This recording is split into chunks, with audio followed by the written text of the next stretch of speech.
The Uninvited Party Guests by Olivia Shewmake. But I don't want to go to the party. Sophia stamped her foot as her mother brushed her red curls out of her face. My darling, you have to go. Now your cousin has been kind enough to invite you to her tea party. It would be rude not to go. But I don't even like Samantha. She is snotty and a snob. She is a snotty snob, Sophia huffed.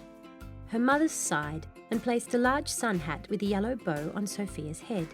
Sophia hated that hat almost as much as she hated that it went perfectly with her yellow sundress. I promise you will have a good time once you go. Now, you know the way to your cousins. Take the path through the woods. It's going to be a grand party.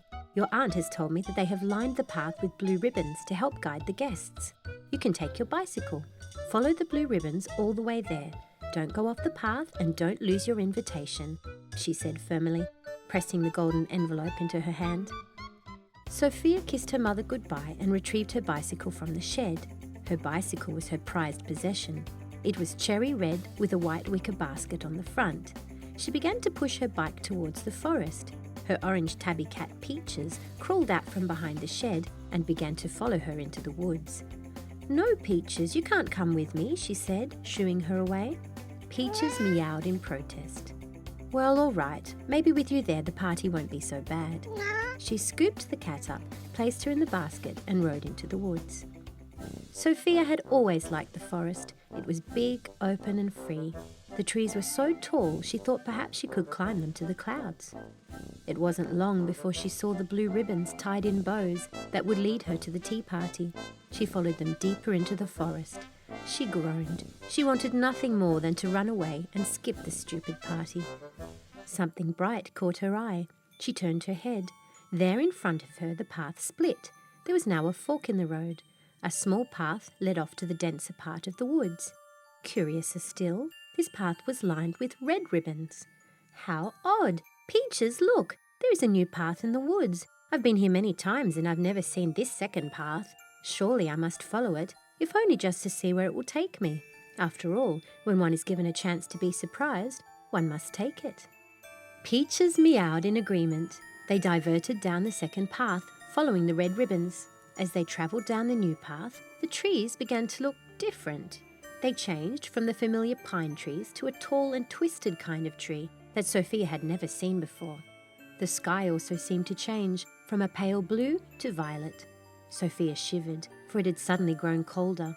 Chunky snowflakes began to fall from the purple sky. I am suddenly not dressed properly. How strange for it to be snowing in June. The path lined with red ribbons stopped abruptly. At the end of the path was the largest tree Sophia had ever seen. It was larger than a house. She rubbed her eyes. Actually, it seemed this tree was a house. A bright red door with a golden knob was placed on the outside. The door was just the right size for Sophia. The knob turned and the door appeared to open all by itself. Her cat began to meow wildly and sprang out from the basket. "Peaches, come back!" Sophia cried, throwing her bicycle to the ground. But the cat had already disappeared behind the door. Sophia peered inside. It seemed that the tree was not a house after all. The open door revealed an underground tunnel that went farther than Sophia could see. A stick ladder lay against one side of the tunnel. She leaned in. She could hear cheerful music coming from deep inside the tunnel. A scrumptious smell tickled her nose. Well, I can't go to Cousin Samantha's without Peaches. I must go in after her. She gathered all the courage she could muster, which she felt didn't amount to much more than a breadcrumb.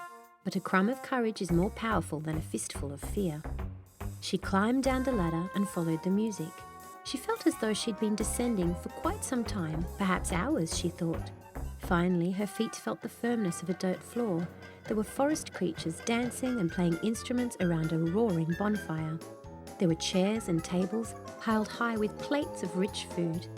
It seemed like the animals were having a secret party of their own underground. There were bears, badgers, foxes, wolves, rabbits, and even birds, all finely dressed and walking upright. Sophia gasped in surprise. Suddenly the music stopped. The creatures all turned to look at her. "What is this human girl doing here?" demanded a rabbit, who was dressed in trousers and holding a fiddle. I'm Sophia. I was just looking for my cat," she stammered. "Oh, you mean Mrs. Peaches. She's over there talking with Badger," explained a bear, wearing a shimmering evening gown. Sophia gasped at the sight of her cat speaking to a badger while walking upright on her hind legs. "Oh, now I know I must be dreaming," Sophia said as she rubbed her eyes.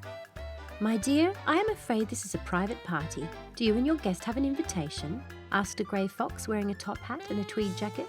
Large round glasses hung low on his snout. Sophie stuttered. She was cold and hungry and she did not want to leave without her cat.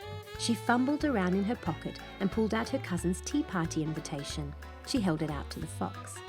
"Oh dear, let me see. Can anyone here read human?" frowned the old fox. The animals muttered and shook their heads. Sophia then got a clever idea. "Oh yes, you see, it says here you are cordially invited to the party and, you may bring one guest with you. My guest is Peaches the cat over there," she said, beaming at her own quick wit. The old fox eyed the invitation and Sophia suspiciously. "Well, all right then. Let's continue the party and please find something proper for Mrs. Peaches to wear. It is indecent for a feline of good upbringing to parade around in only their fur coats," declared the old fox. Sophia placed her hat on Peaches' head and tied a ribbon from her hair around the cat's neck. The two sat side by side at a table. "That was quick thinking. I just wanted to come for food. I don't actually know anyone here," said Peaches. Sophia did not think she would ever get used to hearing her cat speak. The two ate hordes of delicious food. There were cakes, scones, fish and berries. They even drank tea with milk and honey from dainty little cups.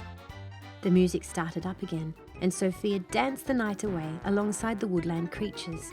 She waltzed with the fox and tangoed with the bear. She even learned a new dance from the rabbit, who wore trousers. It was not until the night was nearly over that Sophia thought of the time. "Oh no, I forgot the time. I really must be going. Thank you all for your kindness. This was the most splendid party I've ever been to." Each animal gave her a great big hug. "There is still something I don't quite understand," said Sophia to the grey fox. "There was no other path in all the other times I've entered the wood, yet this time there was." "Perhaps, Sophia, the other times you weren't looking for it," said the grey fox with a wink. "We were most delighted to have met you, Sophia. I do hope you come again to our next party. Someday you must come back and teach us how to read human," said one of the rabbits. "Oh yes, I promise I will." Sophia and her cat Peaches began the long climb back up the ladder. They climbed out of the tunnel and stepped through the door back into the forest. "Wasn't that a marvellous party, Peaches?" Sophia turned to find that Peaches was no longer walking on two legs. She was back on all fours now. She meowed and licked her paw carelessly. The hat and ribbon had been discarded. Sophia picked them up and placed the garments and the cat in the wicker basket of her bike and began to follow the path back home. Soon the forest started looking as usual as ever, and the sun was again high in the sky, as if no time had passed at all. She could now see her house and the end of the forest. What a wonderfully peculiar day, she thought. The end. Thank you for reading with Storyberries.com. Free stories for kids.